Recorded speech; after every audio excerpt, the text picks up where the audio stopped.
ಎಲ್ಲರಿಗೂ ಆನ್ಲೈನ್ ತರಗತಿಗೆ ಸ್ವಾಗತ ಸುಸ್ವಾಗತ. ವಿದ್ಯಾರ್ಥಿಗಳೇ, ಪ್ರಥಮ PUC ಭೂಗೋಳಶಾಸ್ತ್ರ ಅಧ್ಯಾಯ 7 ಜೀವಗೋಳ ಬಯೋಸ್ಫಿಯರ್. ಬಯೋ ಅಂದರೆ ಜೀವ, ಸ್ಪೇರಿಯಾ ಅಂದರೆ ಗೋಳ ಅಥವಾ ಪ್ರದೇಶ ಎಂದು ಕರೆಯುತ್ತೇವೆ. ಭೂಮಿಯ ಮೇಲೆ ವಿವಿಧ ರೀತಿಯ ಜೀವ ಸಂಕುಲಗಳನ್ನು ಹೊಂದಿರುವುದರಿಂದ ಇದನ್ನು ಜೀವಿ ಗ್ರಹ ಅಥವಾ ಜೀವಗೋಳದ ಗ್ರಹ ಎಂದು ಕರೆಯುತ್ತೇವೆ. ಅಂದರೆ ಭೂಮಿಯು ವಿವಿಧ ರೀತಿಯ ಜೀವ ಸಂಕುಲಗಳನ್ನು ಹೊಂದಿರುವುದರಿಂದ ವಿವಿಧ ರೀತಿಯ ಜೀವ ಸಂಕುಲಗಳನ್ನು ಹೊಂದಿರುವುದರಿಂದ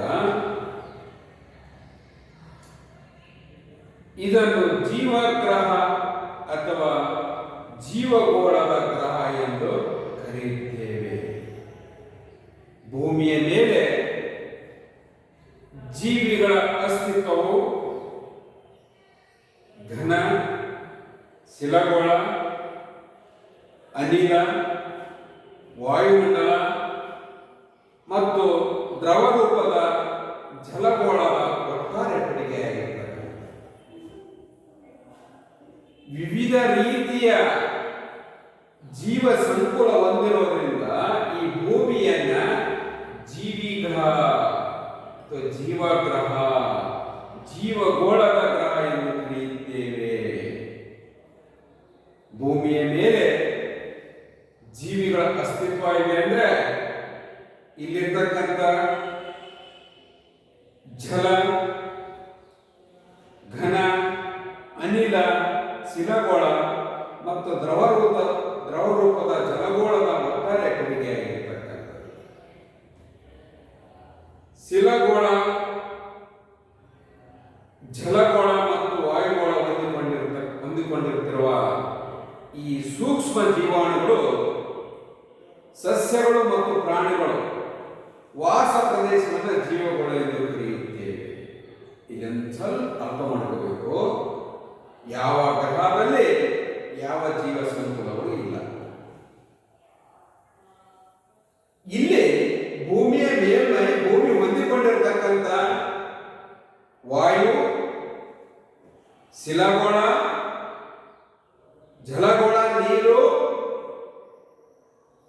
ವಾಯುಗೋಳ ಹೊಂದಿಕೊಂಡಿರತಕ್ಕಂಥ ಸೂಕ್ಷ್ಮ ಜೀವಾಣುಗಳು, ಸಸ್ಯಗಳು ಮತ್ತು ಪ್ರಾಣಿಗಳ ವಾಸ ಪ್ರದೇಶಗಳನ್ನ ಜೀವಗೋಳ ಎಂದು ಕರೆಯುತ್ತೇವೆ. ಅಂದ್ರೆ ಶಿಲಗೋಳ, ಜಲಗೋಳ ಮತ್ತು ವಾಯುಗೋಳ ಹೊಂದಿರುವುದರಿಂದ ಇಲ್ಲಿ ಸೂಕ್ಷ್ಮ ಜೀವಗಳು, ಸಸ್ಯವರ್ಗ, ಪ್ರಾಣಿಗಳ ವಾಸ ಪ್ರದೇಶವನ್ನ, ವಾಸವಾಗಿರುವಂತಹ ಪ್ರದೇಶವನ್ನ ಜೀವಗೋಳ ಎಂದು ಕರೆಯುತ್ತೇವೆ. ಬಯೋಸ್ಫಿಯರ್ ಎಂದು ಕರೆಯುತ್ತೇವೆ. ಬಯೋ ಎಂದರೆ ಜೀವ, ಸ್ಪೇರಿಯಾ ಅಂದರೆ ಗೋಳ ಅಥವಾ ಪ್ರದೇಶ ಎಂದು ಅರ್ಥ ನೀಡತಕ್ಕಂಥದ್ದು. ಜೀವಗೋಳ ಮತ್ತು ಅದರ ಅಂಶಗಳು ಪರಿಸರದ ಅವಿಭಾಜ್ಯ ಅಂಗಗಳಾಗಿರುತ್ತವೆ. ಈ ಅಂಶಗಳು ನೈಸರ್ಗಿಕ ಭೂರಚನೆ, ನೀರು ಮತ್ತು ಮಣ್ಣಿನೊಂದಿಗೆ ನಿಕಟ ಸಂಬಂಧವನ್ನು ಹೊಂದಿರತಕ್ಕಂಥದ್ದು. ಇದಲ್ಲದೆ ವಾಯುಮಂಡಲದ ಉಷ್ಣಾಂಶ, ಒತ್ತಡ, ಮಾರುತಗಳು, ಬಾಷ್ಪೀಭವನ ಮುಂತಾದವು ಕೂಡ ಪ್ರಭಾವ ಬೀರುತ್ತವೆ. ಜೀವಿಗಳ ಉತ್ಪತ್ತಿ, ಬೆಳವಣಿಗೆ ಮತ್ತು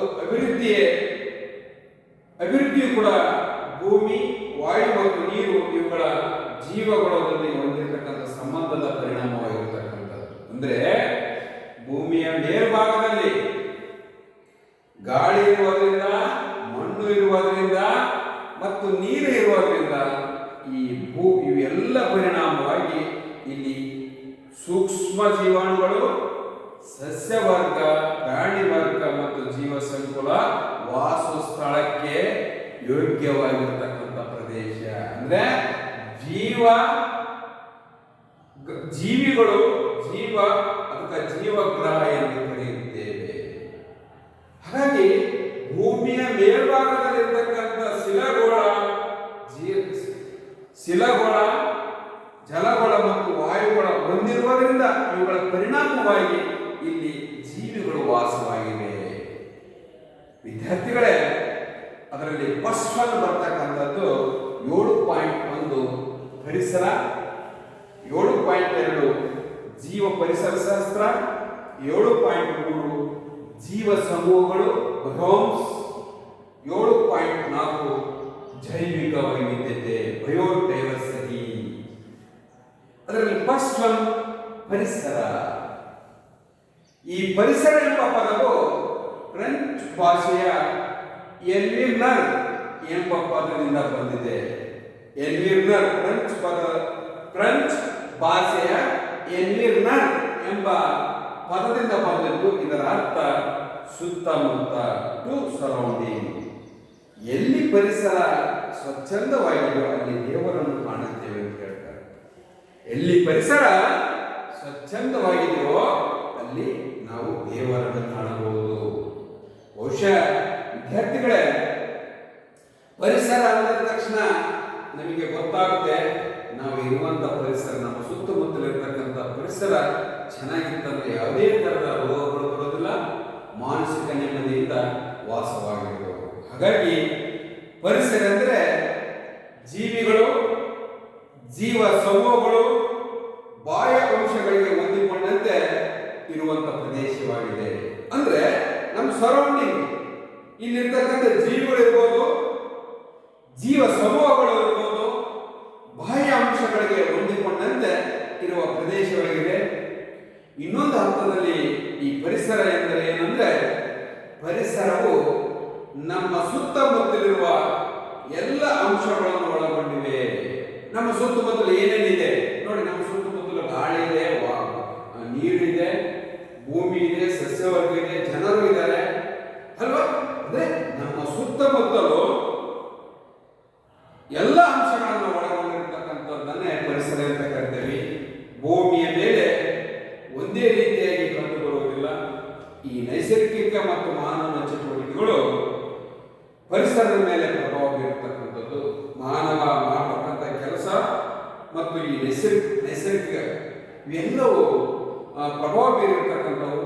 ಮಾನವನ ಅವಸ್ಥಿತ ಮತ್ತು ಮಿತಿ ಮೀರಿದ ಪ್ರಕೃತಿಯ ಬಳಕೆಯಿಂದ ಪರಿಸರ ಅಪಾಯದ ಅಂಚಿನಲ್ಲಿರ್ತಕ್ಕಂಥದ್ದು, ನಾಶದ ಅಂಚಿನಲ್ಲಿರ್ತಕ್ಕಂಥದ್ದು ಈಗಾಗಲೇ ನಮಗೆ ಕಂಡು ಬರ್ತದೆ. ಕಾರಣ ಸರಿಯಾದ ರೀತಿಯಲ್ಲಿ ಮಳೆ ಆಗ್ತಲ್ಲ, ಸರಿಯಾದ ರೀತಿಯಲ್ಲಿ ಮಳೆಗಾಲದಲ್ಲಿ ಮಳೆ ಇಲ್ಲ, ಬಿಸಿಲುಗಾಲದಲ್ಲಿ ಬಿಸಿಲು ತತ್ವ ಆಗ್ತದೆ. ಇದಕ್ಕೆಲ್ಲ ನಾವು ಮಾನವರು ಮಾಡತಕ್ಕಂಥ ಪರಿಸರದ ಅವನತಿಯನ್ನ ಮಾಡಿರ್ತಕ್ಕಂಥದ್ದು. ಹಾಗಾಗಿ ಪರಿಸರವನ್ನ ಪುನರ್ಭರ್ತಿ ಮಾಡಬೇಕಾಗಿದೆ, ಪರಿಸರವನ್ನ ಶುದ್ಧಗೊಳಿಸಬೇಕಾಗಿದೆ. ಹಾಗಾಗಿ ನಾವು ಜೂನ್ 5ರಂದು ವಿಶ್ವ ಪರಿಸರ ದಿನಾಚರಣೆ ಅಂತ ಮಾಡ್ತೇವೆ. ವಿಶ್ವ ಪರಿಸರ ದಿನಾಚರಣೆ ಉದ್ದೇಶಿಸಿದೆ ವಿದ್ಯಾರ್ಥಿಗಳೇ, ಪರಿಸರ ಶುದ್ಧವಾಗಿರ್ತಕ್ಕಂಥದ್ದು ಮಾನವ ಆರೋಗ್ಯವಾಗಿರ್ತಾನೆ ಅನ್ನೋ ಒಂದು ದೃಷ್ಟಿ ಇಟ್ಕೊಂಡು ಇವತ್ತು ಪರಿಸರ ಅಪಾಯವನ್ನು ಸೂಚಿಸುವುದಲ್ಲದೆ ನಾಶದಂಚಿನಲ್ಲಿರುವಂತೆ ಕಂಡು ಬರ್ತಕ್ಕಂಥದ್ದು. ಮಾನವ ಪರಿಸರವನ್ನ ತನ್ನ ವಾಸಕ್ಕೆ ಮತ್ತು ಅಭಿವೃದ್ಧಿ ಚಟುವಟಿಕೆಗಳಿಗೆ ಬಳಸ್ಕೊಂಡು ಬರ್ತದೆ. ತಾನು ವಾಸವಾಗಲಿಕ್ಕೆ ಬೇಕಾಗಿರ್ತಕ್ಕಂಥ ಮನೆಗಳನ್ನು ಕಡಿತಾ ಇದ್ದಾನೆ, ಗಿಡ ಮರಗಳನ್ನು, ಮತ್ತೆ ಆರ್ಥಿಕ ಅವನ ಅಭಿವೃದ್ಧಿಗಾಗಿ ಚಟುವಟಿಕೆಗಾಗಿ ಬಳಸ್ತಕ್ಕಂಥದ್ದು. ಇದು ಪರಿಸರದ ನೈಸರ್ಗಿಕ ವ್ಯವಸ್ಥೆಗೆ ಹಾನಿ ಉಂಟು ಮಾಡಬಹುದು. ಹಾನಿಯ ಪ್ರಮಾಣ ಕಡಿಮೆ ಇದ್ದಲ್ಲಿ ಪರಿಸರ ಸಮತೋಲನ ಮಾಡಿಕೊಂಡು ಬರ್ತಕ್ಕಂಥದ್ದು, ಅದನ್ನು ಸರಿಪಡಿಸಿ.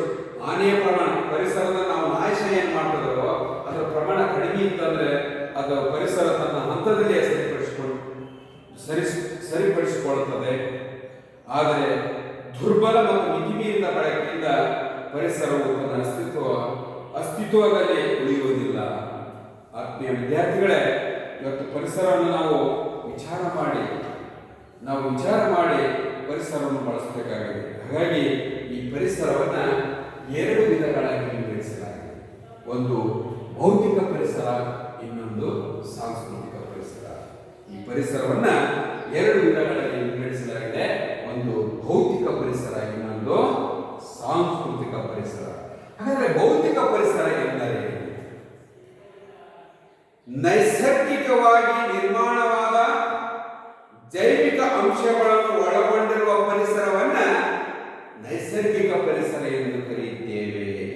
ಅಂದ್ರೆ ನೈಸರ್ಗಿಕವಾಗಿ ನಿರ್ಮಾಣವಾದ ಜೈವಿಕ ಅಂಶಗಳನ್ನು ಒಳಗೊಂಡಿರುವ ಪರಿಸರವನ್ನ ಭೌತಿಕ ಪರಿಸರಗಳು ಎಂದು ಕರೆಯುತ್ತೇವೆ. ನೈಸರ್ಗಿಕವಾಗಿ ಒಳಗೊಂಡಿರ್ತಕ್ಕಂಥ ಪರಿಸರವನ್ನ ನಾವು ನೈಸರ್ಗಿಕ ಪರಿಸರ ಎಂದು ಕರೆಯುತ್ತೇವೆ. ಉದಾಹರಣೆಗೆ ನೈಸರ್ಗಿಕವಾಗಿ ನಿರ್ಮಾಣವಾಗಿರ್ತಕ್ಕಂಥವು ಯಾವಂದ್ರೆ ಭೂಮಿ, ನೀರು, ಮಣ್ಣು, ಮಳೆ, ಗಾಳಿ ಮತ್ತು ಭೂಮಿಯ ಮೇಲಿನ ಎಲ್ಲ ಜೈವಿಕ ಅಂಶಗಳನ್ನು ಭೌತಿಕ ಪರಿಸರ ಎಂದು ಕರೆಯುತ್ತೇವೆ.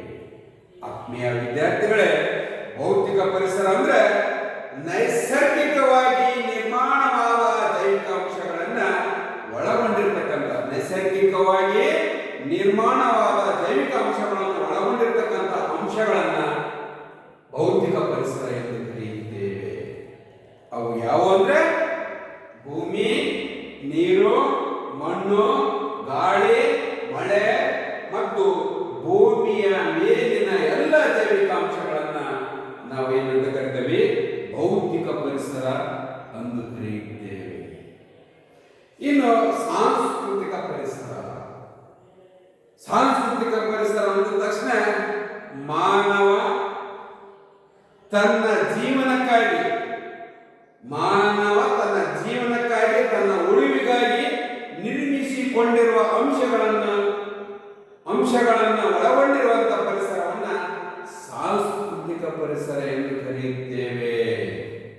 ಇಲ್ಲಿ ಭೌತಿಕ ಪರಿಸರ ಅಂದ್ರೆ ಭೌತಿಕವಾಗಿ ನಿರ್ಮಾಣಗೊಂಡಿರ್ತಕ್ಕಂಥ ಅಂಶಗಳು.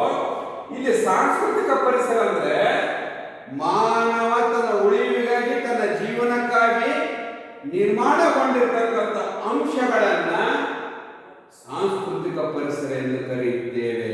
ಉದಾಹರಣೆಗೆ ನಾಗರಿಕತೆ, ಸಂಸ್ಕೃತಿ, ಧರ್ಮ, ಭಾಷೆ, ಸಂಪ್ರದಾಯ, ಪರಂಪರೆ ಮತ್ತು ಆರ್ಥಿಕ ಚಟುವಟಿಕೆಗಳು ಮತ್ತು ಮುಂತಾದವುಗಳು.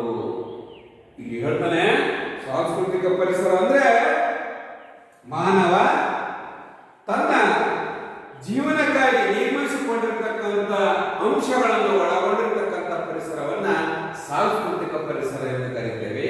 ನಾಗರಿಕತೆ ಫಸ್ಟ್, ಅದರ ನಾಗರಿಕತೆ ಭೌತಿಕವಾಗಿ ಮಾನವ ನಿರ್ಮಿಸಿಕೊಂಡಿರ್ತಕ್ಕಂಥ ನಾಗರಿಕತೆ. ಸಂಸ್ಕೃತಿ ಹೇಳ್ತಾ ನಾವು ವಿದ್ಯಾರ್ಥಿಗಳು ಸಮೂಹ ಇದ್ದಾಗ ಯಾವ್ದಾದ್ರು ವಿದ್ಯಾರ್ಥಿ ಕೆಟ್ಟದಾಗಿ ಮಾಡಿದ್ರೆ ಇವನು ಎಂತ ಸಂಸ್ಕೃತಿಯಪ್ಪ ಅಂತ ಕರೀತಾರೆ ಅಲ್ವಾ?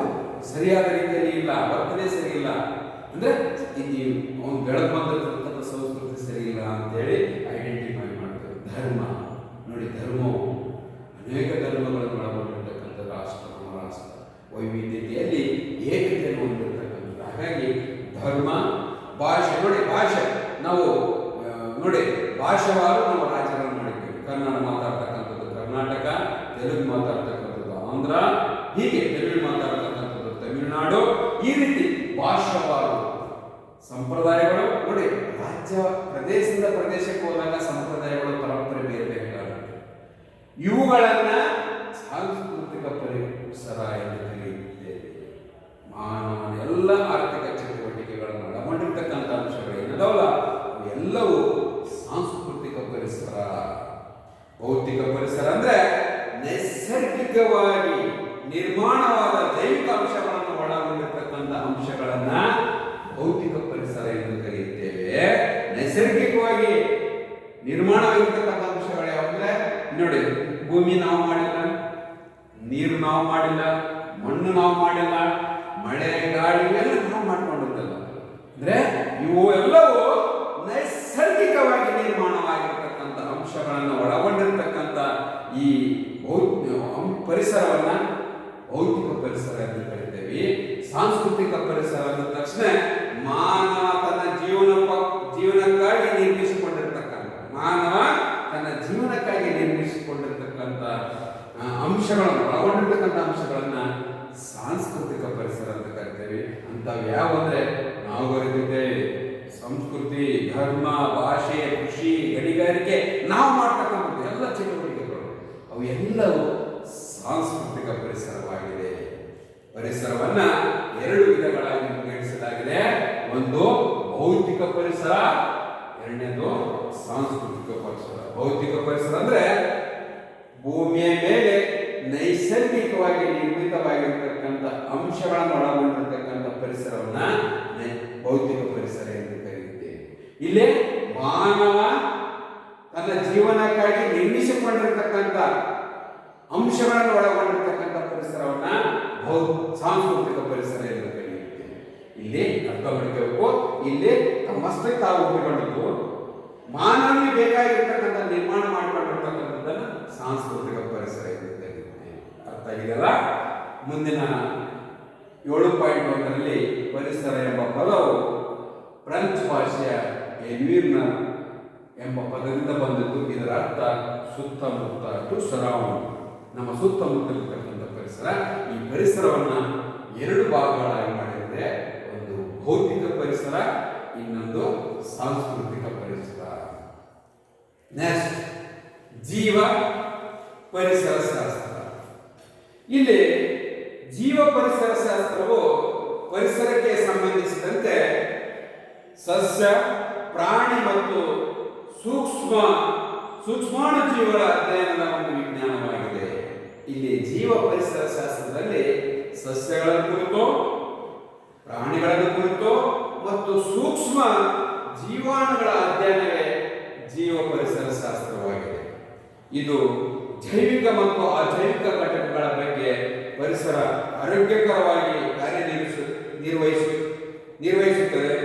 ಇವು ಪರಿಸರ ಜೀವಿಗಳ ಮೇಲೆ ಯಾವ ರೀತಿ ಪ್ರಭಾವ ಬೀರಿದೆ ಮತ್ತು ಜೀವಿಗಳ ಪರಿಸರಕ್ಕೆ ಯಾವ ರೀತಿ ಹೊಂದಿಕೊಳ್ಳಲಿದೆ ಎಂಬುದನ್ನು ಪರಿಸರ ಶಾಸ್ತ್ರವು ವಿಷಯ ವಸ್ತುವಾಗಿರತಕ್ಕಂಥದ್ದು. ಇವು ಪರಿಸರದ ಬದಲಾವಣೆಯೊಂದಿಗೆ ತಮ್ಮ ಅಸ್ತಿತ್ವವನ್ನು ಉಳಿಸಿಕೊಳ್ಳುತ್ತವೆ. ಭೂಮಿ ಮೇಲೆ ಜೀವ ಪರಿಸರದ ಬದಲಾವಣೆಗೆ ಅನುಗುಣವಾಗಿ ಭೂಮಿಯ ಮೇಲೆ ಜೀವ ಪರಿಸರದ ಬದಲಾವಣೆಗೆ ಅನುಗುಣವಾಗಿ ಸಸ್ಯ, ಪ್ರಾಣಿ ಮತ್ತು ಸೂಕ್ಷ್ಮ ಜೀವಾಣುಗಳ ಅಸ್ತಿತ್ವ ವ್ಯತ್ಯಾಸವಾಗಿರತಕ್ಕಂಥದ್ದು. ಹಾಗಾಗಿ ಜೀವ ಪರಿಸರ ಶಾಸ್ತ್ರವು ಮಾನವಿಕ ವಿಜ್ಞಾನವಾಗಿರತಕ್ಕಂಥದ್ದು. ಈ ಜೀವ ಪರಿಸರ ಶಾಸ್ತ್ರ ಮಾನವಿಕ ವಿಜ್ಞಾನವಾಗಿದೆ. ಇದು ತೇವಭರಿತ ಭೂಮಿಯ ನಿರ್ವಹಣೆ, ನೈಸರ್ಗಿಕ ಸಂಪನ್ಮೂಲಗಳ ವ್ಯವಸ್ಥಾಪನೆ, ನಗರ ಯೋಜನೆ, ಮಾನವನ ಪರಸ್ಪರ ಅನ್ವಯಿಸುವಂತಹ ಶಾಸ್ತ್ರವಾಗಿದೆ. ಜೀವ ವೈವಿಧ್ಯತೆಯು ಭೂಗ್ರಹದ ಜೈವಿಕ ಮತ್ತು ಅಜೈವಿಕ ಅಂಶಗಳ ಮಧ್ಯೆ ಕ್ರಿಯಾತ್ಮಕ ಅಸ್ತಿತ್ವವನ್ನು ಸಂರಕ್ಷಿಸುತ್ತದೆ. ಜೀವಿಗಳ ಕಾರ್ಯ ಮತ್ತು ಉತ್ಪನ್ನಗಳಿಗೆ ಸಹಕಾರಿಯಾಗಿದ್ದು, ಖಂಡಾಂತರ ವಾಯುವಿನ ಜಾಗೃತಿಕ ಜೀವ ರಾಸಾಯನಿಕ ಕ್ರಿಯೆಗಳಾಗಿರ್ತಕ್ಕಂಥ ನೀರು, ಮಣ್ಣು, ಆಹಾರ, ಔಷಧಿ, ಮಣ್ಣಿನ ಸವಕಳಿ ನಿಯಂತ್ರಣ, ವೈಜ್ಞಾನಿಕ, ಐತಿಹಾಸಿಕ ಹಾಗೂ ಧಾರ್ಮಿಕ ಮೌಲ್ಯಗಳನ್ನು ಈ ಜೀವ ಪರಿಸರ ಶಾಸ್ತ್ರ ಒಳಗೊಂಡಿರತಕ್ಕಂಥದ್ದು. ಜೈವಿಕ ಸಮತೋಲನ ಮತ್ತು ನೈಸರ್ಗಿಕ ಸಮತೋಲನದ ಸಿದ್ಧಾಂತವು ಜೈವಿಕ ವ್ಯವಸ್ಥೆಯ ಸ್ಥಿರತೆಯನ್ನು ಸಮಸ್ಥಿತಿಯಲ್ಲಿಟ್ಟು ಸ್ವಲ್ಪ ವ್ಯತ್ಯಾಸಗಳನ್ನು ಸಕಾರಾತ್ಮಕ ಮಾಪನಗಳ ಮೂಲಕ ಮೂಲ ಸಮತೋಲನಕ್ಕೆ ಉಳಿದ ವ್ಯವಸ್ಥೆಯನ್ನು ತರಲು ಸಾಧ್ಯವಾಗಿದೆ. ಇದು ಜನಸಂಖ್ಯೆ ಅವಲಂಬನೆ ಮತ್ತು ಭೂಮಿಯ ಜೀವ ಪರಿಸರ, ವಾಯುಮಂಡಲದ ಸಂಯೋಜನೆ ಹಾಗೂ ಜಗತ್ತಿನ ಹವಾಗುಣದ ಪರಸ್ಪರ ಸಂಬಂಧವನ್ನು ತಿಳಿಸಿಕೊಡ್ತಕ್ಕಂಥದ್ದು. ಮಾನವ ಪರಿಸರದ ಕೊಡುಗೆ, ಬಹುಶಃ ಮಾನವ ಈ ಪರಿಸರದ ಕೊಡುಗೆ, ಮಾನವನ ಎಲ್ಲ ಚಟುವಟಿಕೆಗಳು ಪರಿಸರದಿಂದ ನಿರ್ಧರಿಸಲ್ಪಡುತ್ತೆ ಅಂತೇಳಿ ಜರ್ಮನ್ ಪಂಥದವರು ನಮ್ಮ ಹಿಂದಿನ ದ್ವಿತೀಯ ಪಿಸಿಯಲ್ಲಿ ಬಂದಿರತಕ್ಕಂಥ ಮೊದಲನೇ ಚಾಪ್ಟರ್ನಲ್ಲಿ ಹೇಳಿರ್ತಕ್ಕಂಥದ್ದು. ಜೀವ ವಲಯದ ಮುಖ್ಯ ಘಟಕವಾಗಿದೆ. ಪರಿಸರಕ್ಕೆ ಹೊಂದಿಕೊಂಡಿದ್ದಾನೆ ಮಾನವ. ಇವತ್ತು ನಾವು ಪರಿಸರಕ್ಕೆ ಹೊಂದಿಕೊಂಡು ಪರಿಸರವನ್ನ ಯಾವ ರೀತಿ ಬೇಕೋ ಆ ರೀತಿ ನಮಗೆ ಬೇಕಾಗುವ ರೀತಿಯಲ್ಲಿ ಬಳಸಿಕೊಂಡು ನಾವು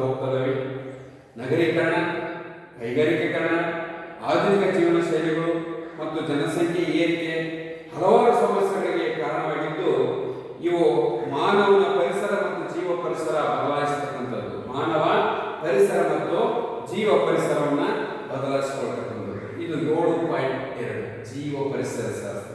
ಜೀವ ಪರಿಸರ ಶಾಸ್ತ್ರದಲ್ಲಿ ಸಸ್ಯ, ಪ್ರಾಣಿ ಮತ್ತು ಸೂಕ್ಷ್ಮ ಜೀವಾಣುಗಳ ಕುರಿತು ಒಂದು ಅಧ್ಯಯನ ಮಾಡ್ತಕ್ಕಂಥದ್ದು. ಹಾಗಾಗಿ ಜೀವ ಪರಿಸರ ಶಾಸ್ತ್ರವು ಮಾನವಿಕ ವಿಜ್ಞಾನ ಆಗಿರ್ತಕ್ಕಂಥದ್ದು. ಮಾನವಿಕ ವಿಜ್ಞಾನ ಆಗಿರ್ತಕ್ಕಂಥದ್ದು. ಇಲ್ಲಿ ಜೈವಿಕ ಸಮತೋಲನ ಮತ್ತು ನೈಸರ್ಗಿಕ ಸಮತೋಲನ ಸಿದ್ಧಾಂತವು ಜೈವಿಕ ವೈವಿಧ್ಯತೆಯ ಸ್ಥಿರತೆಯನ್ನು ಸಮಸ್ಥಿತಿಯಲ್ಲಿ ಇಟ್ಟುಕೊಂಡು ಇದು ಒಂದು ಸ್ವಲ್ಪ ವ್ಯತ್ಯಾಸಗಳನ್ನು ಭಾಗದಲ್ಲಿ ನೋಡಿಕೊಂಡು ಹೋಗ್ತಕ್ಕಂಥದ್ದು.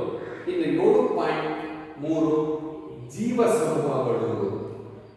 ಜೀವ ಸಮೂಹಗಳು ವಿದ್ಯಾರ್ಥಿಗಳೇ, ಜೀವ ಸಮೂಹಗಳಂದ್ರೆ ಪರಿಸರದಲ್ಲಿರುವ ನಿರ್ದಿಷ್ಟ ಜೀವ ಮಾದರಿ ಗುಂಪುಗಳನ್ನು ಜೀವ ಸಮೂಹಗಳೆಂದು ಕರೆಯುತ್ತೇವೆ. ಅಂದ್ರೆ ಪರಿಸರದಲ್ಲಿರುವ ನಿರ್ದಿಷ್ಟ ಜೀವ ಮಾದರಿಯ ಗುಂಪುಗಳನ್ನು ಜೀವ ಸಮೂಹಗಳೆಂದು ಕರೆಯುತ್ತೇವೆ. ಇನ್ನೊಂದು ಅರ್ಥದಲ್ಲಿ ಹೇಳುವಾಗ ಒಂದು ವಿಶಾಲವಾಗಿರ್ತಕ್ಕಂಥ ಒಂದು ವಿಶಾಲವಾದ ಭೌಗೋಳಿಕ ಪ್ರದೇಶದಲ್ಲಿನ ಸಸ್ಯ ಹಾಗೂ ಪ್ರಾಣಿ ಸಮೂಹಗಳನ್ನು ಜೀವ ಸಮೂಹಗಳೆಂದು ಕರೆಯುತ್ತೇವೆ. ಜೀವ ಸಮೂಹಗಳಂದ್ರೆ ಪರಿಸರದಲ್ಲಿರುವ ನಿರ್ದಿಷ್ಟ ಜೀವ ಮಾದರಿ ಗುಂಪುಗಳನ್ನ ಜೀವ ಸಮೂಹಗಳೆಂದು ಕರೆಯುತ್ತೇವೆ. ಇನ್ನೊಂದು ಅರ್ಥದಲ್ಲಿ ಹೇಳಬೇಕಾದ್ರೆ ವಿಶಾಲವಾದ ಭೌಗೋಳಿಕ ಪ್ರದೇಶದಲ್ಲಿ ಸಸ್ಯ ಮತ್ತು ಪ್ರಾಣಿ ಸಮೂಹಗಳನ್ನ ಜೀವ ಸಮೂಹಗಳೆಂದು ಕರೆಯುತ್ತೇವೆ. ವಿಶಾಲವಾಗಿರ್ತಕ್ಕಂಥ ಪ್ರದೇಶದಲ್ಲಿ ಆ ಪ್ರದೇಶ ಹೊಂದಿರತಕ್ಕಂಥ ಪ್ರಾಣಿಗಳು, ಆ ಪ್ರದೇಶದಲ್ಲಿರ್ತಕ್ಕಂಥ ಸಸ್ಯಗಳನ್ನು ಕುರಿತು ಅಧ್ಯಯನ ಮಾಡುವುದೇ ಜೀವ ಸಮೂಹಗಳೆಂದು ಕರೆಯುತ್ತೇವೆ. ಜೀವ ಸಮೂಹಗಳೆಂದು ಕರೆಯುತ್ತೇವೆ. ಇದು ಭೌತಿಕ ಜೀವ ಪರಿಸರದಲ್ಲಿ ಗುರುತಿಸಲ್ಪಟ್ಟ ಒಂದು ಉಪವಿಭಾಗವಾಗಿದೆ. ಭೂಮಿಯ ಮೇಲಿನ ವೈವಿಧ್ಯಮಯವಾಗಿರ್ತಕ್ಕಂಥ ಜೀವ ಸಮೂಹಗಳ ಪ್ರದೇಶವನ್ನು ಮುಖ್ಯವಾಗಿ ವಾಯುಮಂಡಲದ ಅಂಶಗಳಾಗಿರ್ತಕ್ಕಂಥ ಮಳೆ, ಉಷ್ಣತೆ, ನೀರಿನ ಅಂಶ, ಮಣ್ಣಿನ ರಚನೆಯನ್ನು ಆಧರಿಸಿ ನಿರ್ಧರಿಸಲಾಗುತ್ತೆ. ಇವು ಸಸ್ಯ ಮತ್ತು ಪ್ರಾಣಿಗಳ ವಂಶಾವಳಿಗಳಿಗೆ ಪರಸ್ಪರ ಒಟ್ಟಾಗಿ ಒಂದು ಸೀಮಿತ ವ್ಯವಸ್ಥೆಗೆ ಹೊಂದಿಕೊಂಡಿರ್ತಕ್ಕಂಥ ಪ್ರದೇಶಗಳಿರ್ತಕ್ಕಂಥದ್ದು. ಒಂದು ವಂಶಾವಳಿಯನ್ನು ಒಳಗೊಂಡಿರ್ತಕ್ಕಂಥದ್ದು ಒಂದು ಸೀಮಿತ ಪ್ರದೇಶದಲ್ಲಿರ್ತಕ್ಕಂಥ ಪ್ರಾಣಿ ಮತ್ತು ಸಸ್ಯಗಳನ್ನು ಕುರಿತು ಅಧ್ಯಯನ ಮಾಡಲಾಗಿದೆ.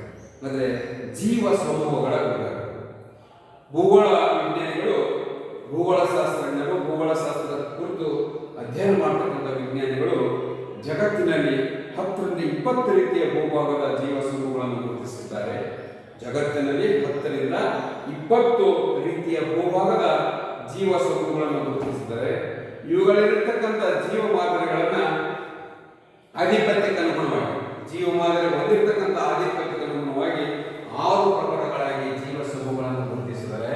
ಆ 6 ಪ್ರಕಾರದ ಜೀವ ಸಮೂಹಗಳು ಯಾವಂದ್ರೆ ಅರಣ್ಯ ಜೀವ ಸಮೂಹಗಳು, ಸಾವನ್ ಜೀವ ಸಮೂಹಗಳು, ಹುಲ್ಲುಗಾವಲು ಜೀವ ಸಮೂಹಗಳು, ಮರುಭೂಮಿ ಜೀವ ಸಮೂಹಗಳು, ಟಾಂಡ್ರಾ ಜೀವ ಸಮೂಹಗಳು, ಜಲ ಜೀವ ಸಮೂಹಗಳು.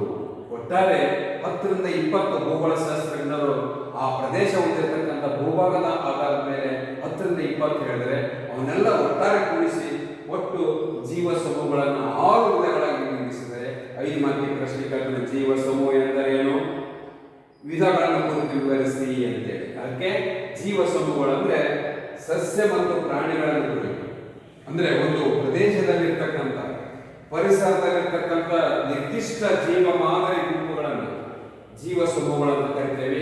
ವಿಶಾಲ ಪ್ರದೇಶದಲ್ಲಿ ಇರುವಂತ ಸಸ್ಯ ಮತ್ತು ಪ್ರಾಣಿಗಳ ಸಮೂಹಗಳನ್ನು ಜೀವ ಸಮೂಹಗಳನ್ನು ಕರಿತೇವೆ.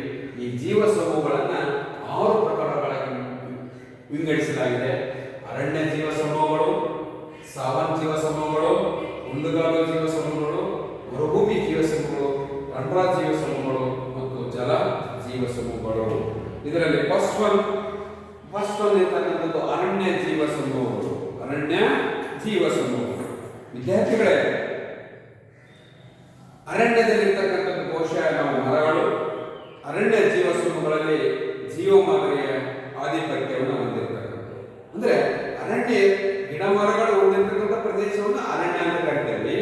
ಇದು ಆಧಿಪತ್ಯವನ್ನು ಹೊಂದಿದೆ. ಅಂದ್ರೆ ಪ್ರಧಾನವಾಗಿ ಇಲ್ಲಿ ಕಾಣತಕ್ಕಂಥದ್ದು ಮರಗಳು,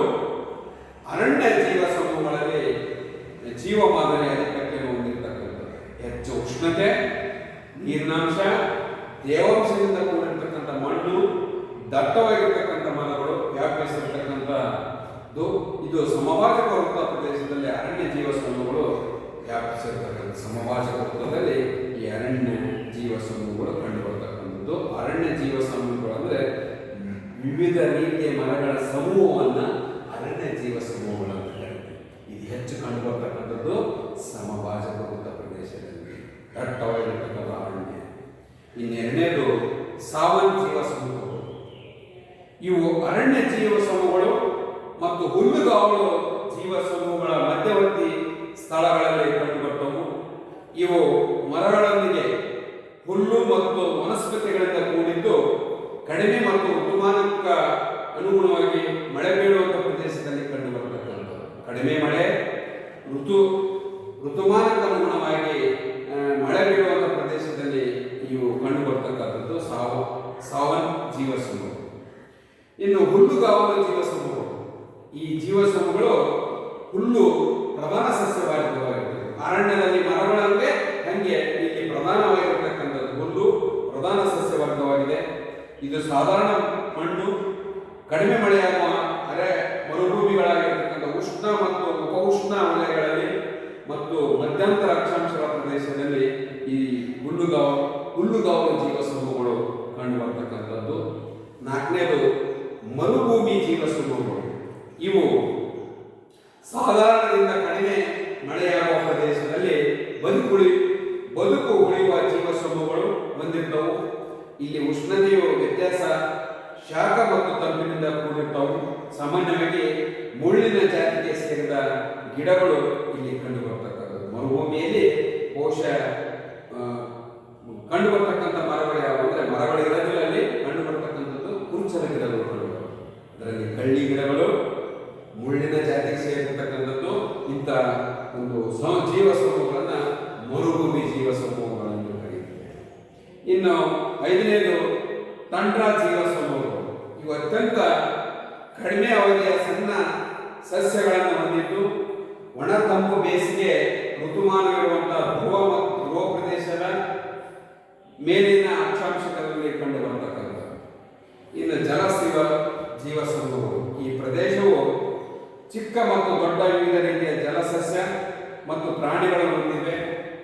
ಈ ಪ್ರದೇಶಗಳಲ್ಲಿ ಬಿಲಿಯನ್ ವರ್ಷಗಳ ಹಿಂದೆ ಅಂದರೆ ಸುಮಾರು ವರ್ಷಗಳ ಹಿಂದೆ ಜೀವಗಳು ಸೃಷ್ಟಿಯಾಗಿವೆ. ಭೂಮಿಯ ಮೇಲೆ ನೀರಿಲ್ಲದೆ ಯಾವುದೇ ಪ್ರಾಣಿ ಬದುಕುಳಿಯಲು ಸಾಧ್ಯವಿಲ್ಲ. ಹಾಗೇನಾದರೂ ನೀರಿಲ್ಲದಿದ್ದರೆ ಭೂಮಿಯು ಬರಡಾಗಿ ಮರುಭೂಮಿಯ ರೀತಿಯಲ್ಲಿ ಪ್ರದೇಶವಾಗುತ್ತಿತ್ತು. ಪ್ರಮುಖ ಜೀವ ಸಮೂಹಗಳ ಕಂಡುಬರ್ತಕ್ಕಂಥ ಪ್ರದೇಶಗಳಂದರೆ ಕೊಳ, ಕೆರೆ, ಸರೋವರಗಳು, ನದಿಗಳು, ತೇವಾಂಶ ಪ್ರದೇಶಗಳು ಮತ್ತು ಸಾಗರಗಳಲ್ಲಿ ಈ ಜೀವ ಸಮೂಹಗಳು ಕಂಡುಬರ್ತಕ್ಕಂಥ ಜೀವ ಸಮೂಹಗಳು ಕಂಡುಬರ್ತಕ್ಕಂಥ. ವಿದ್ಯಾರ್ಥಿಗಳೇ, 7.4 ಜೈವಿಕ ವೈವಿಧ್ಯತೆ, ಬಯೋಡೈವರ್ಸಿಟಿ. ಬಯೋ ಎಂದರೆ ಜೀವ, ಡೈವರ್ಸಿಟಿ ಅಂದರೆ ವೈವಿಧ್ಯತೆ. ಒಂದು ನಿರ್ದಿಷ್ಟ ಭೌಗೋಳಿಕ ಪ್ರದೇಶದಲ್ಲಿ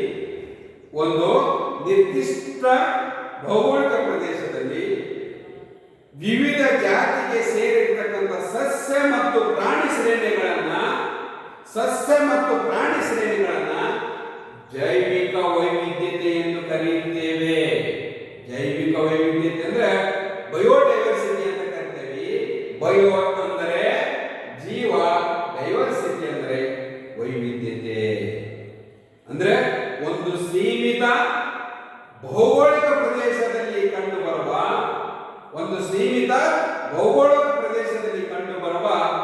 ವಿವಿಧ ಜಾತಿಗೆ ಸೇರಿದ ಸಸ್ಯ, ಪ್ರಾಣಿ ಹಾಗೂ ಸೂಕ್ಷ್ಮಾಣು ಜೀವಿಗಳ ವೈವಿಧ್ಯತೆಯ ಅಧ್ಯಯನವೇ ಜೈವಿಕ ವೈವಿಧ್ಯತೆ. ಅಂದ್ರೆ ಅಲ್ಲಿ ವಿವಿಧ ಜಾತಿಗೆ ಸೇರಿರ್ತಕ್ಕಂಥ ಸಸ್ಯಗಳಿರ್ಬೋದು, ಪ್ರಾಣಿಗಳಿರ್ಬೋದು ಮತ್ತು ಸೂಕ್ಷ್ಮಾಣು ಜೀವಿಗಳ ವೈವಿಧ್ಯತೆ ಅಧ್ಯಯನವಾಗಿರ್ತಕ್ಕಂಥದ್ದು. ಈ ಜೈವಿಕ ವೈವಿಧ್ಯತೆಯ ಅತ್ಯಂತ ಪರಿಸರದ ಪ್ರಮುಖ ಪರಿಣಾಮವಾಗಿರ್ತಕ್ಕಂಥದ್ದು. ಪರಿಸರ ವ್ಯಾಪಕವಾಗಿ ಕ್ಷೀಣಿಸುತ್ತಾ ಬಹಳಷ್ಟು ತದ್ವಿರುದ್ಧ ಹಾನಿಯಿಂದ ನೈಸರ್ಗಿಕ ನಿವಾಸಿ ಸಮೂಹಗಳು ನಾಶವಾಗ್ತಕ್ಕಂಥದ್ದು. ಇವತ್ತು ಜೀವ ವೈವಿಧ್ಯತೆ ವಿಜ್ಞಾನದ ಸಂಶೋಧನೆಗಳು ಉಪಯುಕ್ತಗಳನ್ನು ನೀಡಿರ್ತಕ್ಕಂಥದ್ದು. ಜೈವಿಕ ವೈವಿಧ್ಯತೆಯು 5 ಮುಖ್ಯ ಅಂಶಗಳನ್ನು ಹೊಂದಿದೆ. ಈ ಜೈವಿಕ ವೈವಿಧ್ಯತೆ 5 ಮುಖ್ಯ ಅಂಶಗಳನ್ನು ಹೊಂದಿದೆ. ಅವು ಯಾವುವಂದರೆ ವಿವಿಧ ಪ್ರಕಾರದ ಜೀವ ಪರಿಸರ, ವ್ಯವಸ್ಥೆಯ ಹಂಚಿಕೆ, ಒಂದು ಪ್ರದೇಶದ ಒಟ್ಟಾರೆ ತಳಿಗಳು, ಒಂದು ಪ್ರದೇಶದ ವಿಶಿಷ್ಟ ಲಕ್ಷಣದ ತಳಿಗಳು, ಒಂದು ತಳಿಯಲ್ಲಿ ಕಂಡುಬರುವಂಥ ಅನುವಂಶೀಯ ವೈವಿಧ್ಯತೆ, ಪ್ರತ್ಯೇಕ ತಳಿಗಳಲ್ಲಿ ಕಂಡುಬರತಕ್ಕಂಥ ಉಪಯೋಗಗಳು. ಇವು 3 ಅನುವಂಶಾವಳಿಗಳನ್ನು ಒಂದುಗೂಡಿರತಕ್ಕಂಥದ್ದು. ಹಾಗಾಗಿ ಜೈವಿಕ ವೈವಿಧ್ಯತೆಯನ್ನು 3 ಹಂತಗಳಲ್ಲಿ ಚರ್ಚಿಸಲಾಗಿದೆ. ಈ ಜೈವಿಕ ವೈವಿಧ್ಯತೆಯನ್ನು 3 ಹಂತದಲ್ಲಿ ನಾವು ಚರ್ಚೆ ಮಾಡಲಾಗಿದೆ. ಆ 3 ಹಂತ ಯಾವುವು ಅಂದರೆ ಅನುವಂಶೀಯ ವೈವಿಧ್ಯತೆ, ವಂಶಾವಳಿಗಳ ವೈವಿಧ್ಯತೆ ಮತ್ತು ಜೀವ ಪರಿಸರ ವೈವಿಧ್ಯತೆ. ವಿದ್ಯಾರ್ಥಿಗಳೇ, ಅನುವಂಶೀಯ ವೈವಿಧ್ಯತೆ, ವಂಶಾವಳಿಗಳು ವೈವಿಧ್ಯತೆ, ಜೀವ ಪರಿಸರದ ವೈವಿಧ್ಯತೆ. ಈ ಜೈವಿಕ ವೈವಿಧ್ಯತೆಯನ್ನು 3 ಹಂತದಲ್ಲಿ ಚರ್ಚಿಸಲಾಗಿದೆ. ಅನುವಂಶೀಯ ವೈವಿಧ್ಯತೆ, ವಂಶಾವಳಿಗಳ ವೈವಿಧ್ಯತೆ ಮತ್ತು ಜೀವ ಪರಿಸರ ವೈವಿಧ್ಯತೆ. ವಿದ್ಯಾರ್ಥಿಗಳೇ, ಅದರಲ್ಲಿ ಅನುವಂಶೀಯ ವೈವಿಧ್ಯತೆ. ವಂಶಾವಳಿಗಳು ವಿವಿಧ ಜೀವಿಗಳ ಅಸ್ತಿತ್ವಕ್ಕೆ ಆಧಾರವಾಗಿದ್ದು ಇವು ವೈಯಕ್ತಿಕವಾಗಿ ಕೆಲವೊಂದು ವ್ಯತ್ಯಾಸಗಳನ್ನು ಹೊಂದಿರ್ತವೆ. ಭೌತಿಕ ಲಕ್ಷಣಗಳ ಸಾಮ್ಯತೆಗಳನ್ನು ಹೊಂದಿದ್ದು ಮಾನವ ಸಮರೂಪಿ ವಂಶಗಳ ಗುಂಪಿಗೆ ಸೇರಿದ್ದು ಎತ್ತರ, ಬಣ್ಣ, ಕೂದಲು, ಮುಖಚಾರ, ಬಾಹ್ಯಚಾರ ಮೊದಲಾದ ಲಕ್ಷಣಗಳು ವ್ಯತ್ಯಾಸವಾಗಿರ್ತವೆ. ವಂಶಾವಳಿಗಳಿಗೆ ವೈವಿಧ್ಯತೆ ಮಾನವ ವಂಶಾವಳಿಗಳ ಆರೋಗ್ಯಕರ ಅಭಿವೃದ್ಧಿಗೆ ಅವಶ್ಯಕವಾಗಿರತಕ್ಕಂಥದ್ದು. ಈ ಜೀವಾಂಶಗಳು ಮತ್ತು ಜಲರಾಶಿ ಕೇಂದ್ರಗಳನ್ನು ಅಂದರೆ ಎಲ್ಲ ಅನುವಂಶೀಯ ಅಂಶಗಳಿಗೆ ಗುಂಪುಗಳನ್ನು ಜೀವರಾಶಿಗಳಾಗಿದ್ದು ಒಂದು ನಿರ್ದಿಷ್ಟ ಮಾನವ ವಂಶಾವಳಿಗಳನ್ನು ಹೊಂದಿರ್ತವು. ಅನುವಂಶ ಅಂಶಗಳ ವಿಕಾಸಕ್ಕೆ ಮೂಲವಾಗಿರತಕ್ಕಂಥದ್ದು. ಜೀವರಾಶಿಗಳು ಮೊದಲ ಬಾರಿಗೆ ಸಸ್ಯ ಮತ್ತು ಪ್ರಾಣಿಗಳ ಹೋಗುವಂಥ ಸ್ಥಳಗಳಾಗಿದ್ದು ಮೊದಲು ಜಾರಿಗೆ ವ್ಯಾಪಕವಾಗಿ ನಿರ್ದಿಷ್ಟ ವಂಶಾವಳಿಗಳ ಶಾಖಗಳಿಗೆ ಪ್ರಾಣಿಗಳಾಗಿರ್ತವೆ. ಭಾರತದ ಪ್ರಮುಖ ಜೀವರಾಶಿಗಳೆಂದರೆ ಪ್ರಮುಖವಾಗಿ ಭಾರತದಲ್ಲಿ ಕಂಡುಬರ್ತಕ್ಕಂಥದ್ದು ಪಶ್ಚಿಮ ಘಟ್ಟಗಳು, ನೀಲಗಿರಿ, ಈಶಾನ್ಯ ಹಿಮಾಲಯಗಳು ಮತ್ತು ಪಶ್ಚಿಮ ಹಿಮಾಲಯಗಳು. ಈ ಭಾಗದಲ್ಲಿ ಅನುವಂಶೀಯ ವೈವಿಧ್ಯತೆಯನ್ನು ನಾವು ನೋಡಬಹುದಾಗಿದೆ. ಆತ್ಮೀಯ ವಿದ್ಯಾರ್ಥಿಗಳೇ, ಎರಡನೇದಾಗಿರ್ತಕ್ಕಂಥದ್ದು ವಂಶಾವಳಿಗಳ ವೈವಿಧ್ಯತೆ. ಈ ವಂಶಾವಳಿಗಳ ವೈವಿಧ್ಯತೆಯಲ್ಲಿ ಹಲವು ಬಗೆಯ ವಂಶಾವಳಿಗಳು ಇರ್ತವೆ. ಒಂದು ಸೀಮಿತ ಪ್ರದೇಶದಲ್ಲಿರ್ತಕ್ಕಂಥ ವಂಶಾವಳಿಗಳ ಸಂಖ್ಯೆಗೆ ಸಂಬಂಧಿಸಿದ್ದು ಒಂದು ಸೀಮಿತ ಪ್ರದೇಶದಲ್ಲಿ ಒಂದೇ ಜಾತಿ ಒಳಗೊಂಡಿರ್ತಕ್ಕಂಥ ಗಿಡ ಮರಗಳು ಇರ್ತಾವೆ, ಸಸ್ಯವಾಗುತ್ತೆ. ಆ ಸಸ್ಯವಾದ ಜೊತೆಗೆ ಪ್ರಾಣಿಗಳು ಕಂಡು ಬರ್ತಕ್ಕಂಥದ್ದು. ಹಾಗಾಗಿ ಅವುಗಳ ಸಮೃದ್ಧಿ, ವಿಫಲತೆ ಮತ್ತು ವಿಧಗಳನ್ನು ನಿರ್ಣಯಿಸಲಾಗುತ್ತೆ. ಸಮೃದ್ಧಿ ಹೊಂದಿ ಹೇರಳವಾಗಿರ್ತಕ್ಕಂಥ ಪ್ರದೇಶಗಳನ್ನು ಜೈವಿಕ ವೈವಿಧ್ಯತೆ ತಾಣಗಳೆಂದು ಕರೀತೇವೆ. ಅಂದರೆ ಸಮೃದ್ಧಿ ಹೊಂದಿ ಹೇರಳವಾಗಿರ್ತಕ್ಕಂಥ ಪ್ರದೇಶಗಳು ಯಾವ ರೀತಿಯ ಸಮೃದ್ಧಿ, ಯಾವ ಪ್ರಾಣಿಗಳು ಇರ್ತವೋ ಆ ಪ್ರಾಣಿಗಳು ಸಮೃದ್ಧಿ ಹೊಂದಿ ಅಥವಾ ಆ ಸಸ್ಯವರ್ಗ ಸಮೃದ್ಧಿ ಹೊಂದಿ ಹೇರಳವಾಗಿರುವಂತಹ ಪ್ರದೇಶವನ್ನು ಜೈವಿಕ ಜೀವ ವೈವಿಧ್ಯತೆ ತಾಣಗಳೆಂದು ಕರೆಯುತ್ತೇವೆ. ಮೂರನೇದು ಪರಿಸರ ವೈವಿಧ್ಯತೆ. ಇದು ಜೀವ ಪರಿಸರ ವೈವಿಧ್ಯತೆಯ ಕಾರ್ಯ ವಿಧಾನದ ವ್ಯತ್ಯಾಸವಾಗಿದ್ದು ಒಂದು ಸೀಮಿತ ಪ್ರದೇಶದಲ್ಲಿರ್ತಕ್ಕಂಥ ಸಸ್ಯ ಅಥವಾ ಪ್ರಾಣಿಗಳ ವೈವಿಧ್ಯತೆಯನ್ನು ಒಳಗೊಂಡಿರುತ್ತೆ.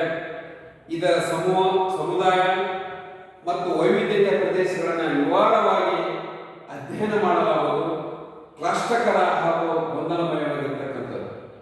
ಜೀವ ವೈವಿಧ್ಯತೆಯು ಮಾನವನ ಒಂದು ಅಸ್ತಿತ್ವಕ್ಕೆ ಮುಖ್ಯವಾಗಿರ್ತಕ್ಕಂಥದ್ದು. ಜೀವ ವೈವಿಧ್ಯತೆ ಮಾನವನ ಏನು ಅಸ್ತಿತ್ವಕ್ಕೆ ಮುಖ್ಯವಾಗಿದೆ.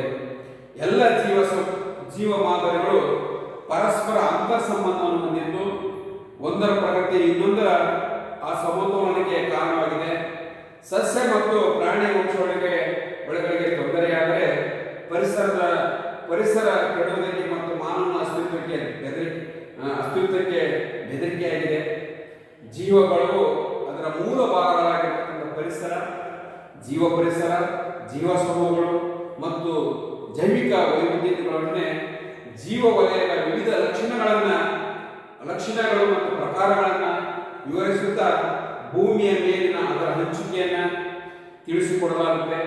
ಜೀವ ವಲಯದ ಅಧ್ಯಯನ, ಪರಿಸರ ಮತ್ತು ಮಾನವನ ಪರಸ್ಪರ ನಿಕಟ ಸಂಬಂಧವನ್ನು ಅರ್ಥೈಸಿಕೊಳ್ಳುವಂತಹ ಸಾರಾಂಶವಾಗಿರ್ತಕ್ಕಂಥದ್ದು. ಯಾಕಂದ್ರೆ ಪರಿಸರ ಮತ್ತು ಮಾನವನ ಪರಸ್ಪರ ನಿಕಟ ಸಂಬಂಧವನ್ನ ಅರ್ಥೈಸಿಕೊಳ್ಳುವಂತ ಒಂದು ಸಾರಾಂಶವಾಗಿರ್ತಕ್ಕಂಥದ್ದು. ಒಂದು ಕಡೆಗೆ ಗಾಂಧೀಜಿಯವರು ಹೇಳ್ತಾರೆ, ಮಹಾತ್ಮ ಗಾಂಧೀಜಿಯವರು ಹೇಳಿರ್ತಕ್ಕಂಥ ಪ್ರಕಾರ ಭೂಗ್ರಹವು ಮಾನವನ ಅವಶ್ಯಕತೆಗಳನ್ನು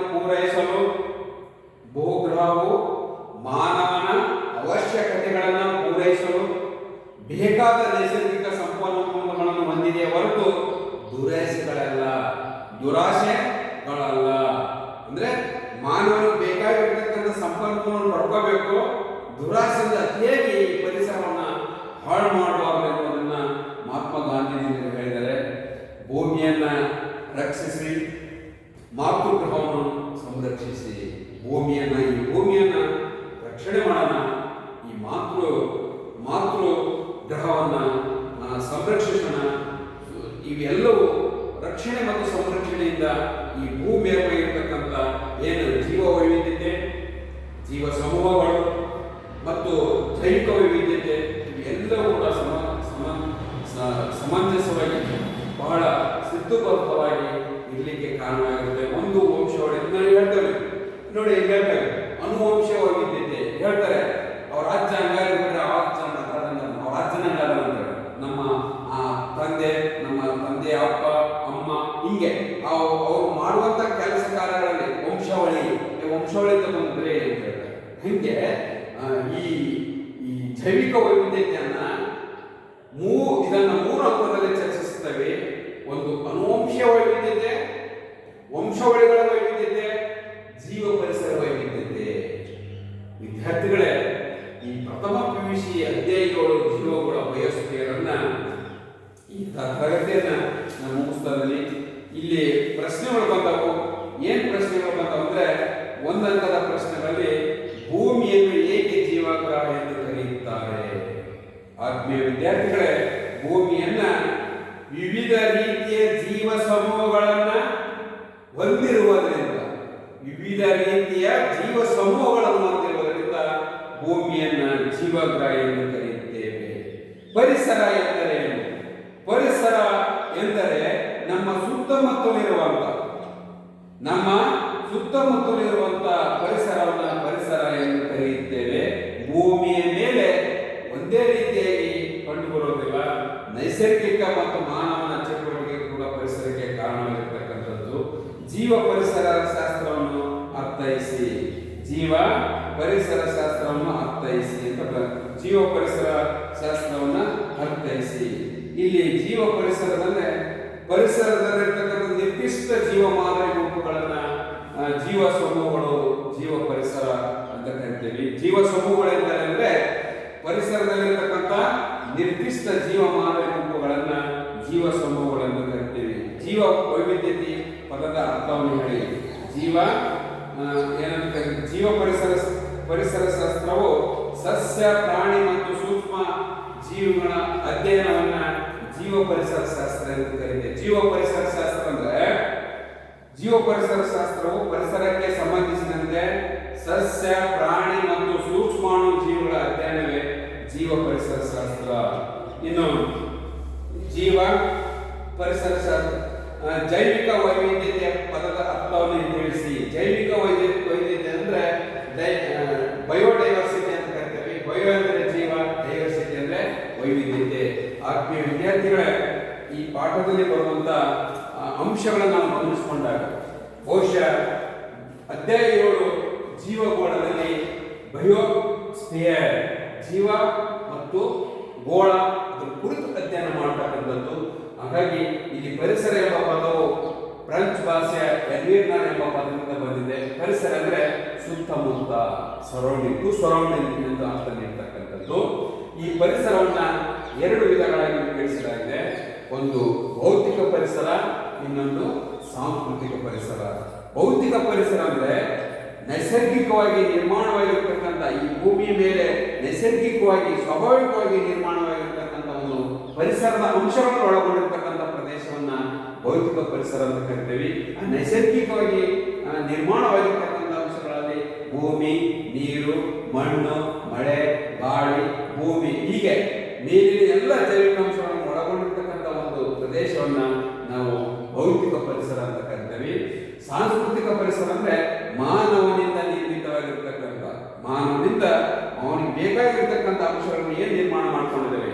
ಉದಾಹರಣೆಗೆ ಕೃಷಿ ಇರ್ಬೋದು, ಸಾರಿಗೆ ಇರ್ಬೋದು, ನಾಗರಿಕತೆ, ಸಂಸ್ಕೃತಿ, ಭಾಷೆ, ಧರ್ಮ, ಸಂಪ್ರದಾಯ, ಪರಂಪರೆಗಳು ಇವೆಲ್ಲ ಕೂಡ ಎಲ್ಲ ಮಾನವನ ಆರ್ಥಿಕ ಚಟುವಟಿಕೆ ಕೂಡ ಸಾಂಸ್ಕೃತಿಕ ಪರಿಸರವಾಗಿರ್ತಕ್ಕಂಥವು, ಸಾಂಸ್ಕೃತಿಕ ಪರಿಸರ ಆಗಿರ್ತಕ್ಕಂಥ. ಹಾಗಾಗಿ ವಿದ್ಯಾರ್ಥಿಗಳೇ, ಈ ಪಾಠದಲ್ಲಿ ಬಂದಿರತಕ್ಕಂಥದ್ದು 7.1 ಪರಿಸರ, 7.2 ಜೀವ ಪರಿಸರ ಶಾಸ್ತ್ರ, 7.3 ಜೀವ ಸಮೂಹಗಳು. ಜೀವ ಸಮೂಹಗಳಂದ್ರೆ ಜೀವ ಸಮೂಹಗಳು ಸಸ್ಯ, ಪ್ರಾಣಿ ಮತ್ತು ಸೂಕ್ಷ್ಮ ಅಣುಗಳನ್ನು ಹೊಂದಿರತಕ್ಕಂಥದ್ದನ್ನ ಜೀವ ಸಮೂಹಗಳಂತ ಕರಿತೇವೆ. ಜೈವಿಕ ವೈವಿಧ್ಯತೆ ಅಂದ್ರೆ ಬಯೋವಿಧ ಜೀವಿ, ಡೈವರ್ಸಿಟಿ ಅಂದ್ರೆ ವೈವಿಧ್ಯತೆ ಅಂತ ಕರಿತೇವೆ. ಇದನ್ನ 3 ಹಂತದಲ್ಲಿ ಚರ್ಚಿಸಿದ್ದೇವೆ. ಅನುವಂಶೀಯ ವೈವಿಧ್ಯತೆ, ವಂಶಾವಳಿಗಳ ವೈವಿಧ್ಯತೆ, ಜೀವ ಪರಿಸರ ವೈವಿಧ್ಯತೆ. ಇಲ್ಲಿಗೆ ಈ ತರಗತಿಯನ್ನು ಮುಕ್ತಾಯಗೊಳಿಸುವುದರಲ್ಲಿ ಎಲ್ಲರಿಗೂ ಶುಭವಾಗಲಿ. ಜೈ ಹಿಂದ್, ಜೈ ಕರ್ನಾಟಕ.